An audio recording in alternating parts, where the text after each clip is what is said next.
Au lac Saint-Jean. Un gros contrat pour l'entreprise Bilodeau Canada de Normandin. Pierre Couture, Mario Bilodeau et Marcel Laplante 85. Québec par les prochains chapeaux en fourrure de rat musqué de la Gendarmerie royale du Canada seront fabriqués au lac Saint-Jean. L'entreprise Bilodeau Canada vient de décrocher un important contrat avec le corps policier pan-canadien. C'est un contrat de 4500 chapeaux. Ça va nous occuper pour un bon moment, a indiqué hier au journal le responsable du marketing de Bilodeau Canada, Étienne Girard. Selon ce dernier, l'entreprise de Normandin a franchi un rigoureux et long processus de sélection après avoir été retenue lors d'un appel d'offres du gouvernement fédéral l'an dernier. La valeur du contrat est de 500 000 $.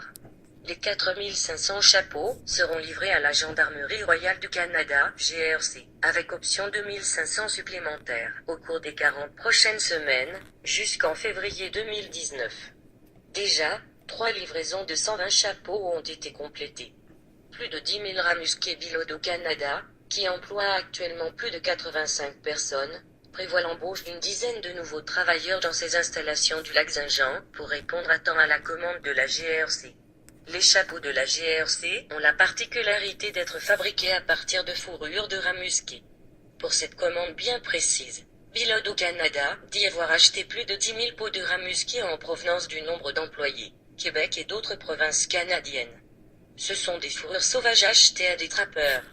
Elles ne proviennent pas de fermes d'élevage, a précisé le porte-parole de l'entreprise. Plusieurs groupes de défense des droits des animaux avaient réclamé que la GRC cesse de faire fabriquer pour ses policiers des chapeaux en fourrure. En 2014, la GRC avait laissé entendre qu'elle pourrait abandonner ce type de chapeau pour se tourner vers des tuques de laine.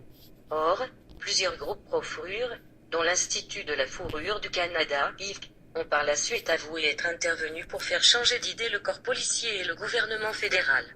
En 2016, quelques 315 000 rats musqués ont été trappés au Canada, pour une valeur totale de 1,7 million de $. Agence CMI par le fournisseur montréalais de solutions de contrôle et de simulation pour le secteur maritime L3 Maps, a franchi les premiers essais d'acceptation du système intégré de gestion de plateforme pour les navires de patrouille extra-côtiers et de l'Arctique, a indiqué hier Vinci Building, par communiqué. Les navires sont en construction au chantier naval d'Halifax, en Nouvelle-Écosse, dans le cadre de la Stratégie nationale de construction navale, SNCC, a précisé le constructeur naval. Bel exemple de débouché, le franchissement de la première étape concernant les essais d'acceptation des premiers éléments de l'IPM est très important dans le cycle de construction, avant le lancement du premier pas, le futur NCSM Harry de Wolf, prévu pour l'automne 2018, a déclaré Kevin McCoy, président d'Irvinci Building. Ce projet est un bel exemple des débouchés économiques intéressants que la Stratégie nationale de construction navale génère pour le secteur maritime canadien et les secteurs connexes, a affirmé pour sa part Carla Caltrou, ministre des Services publics et de l'Approvisionnement. Durant sa phase principale de construction, 2016 à 2020, le projet devrait entraîner une augmentation moyenne de 4 230 emplois annuellement, a-t-on ajouté.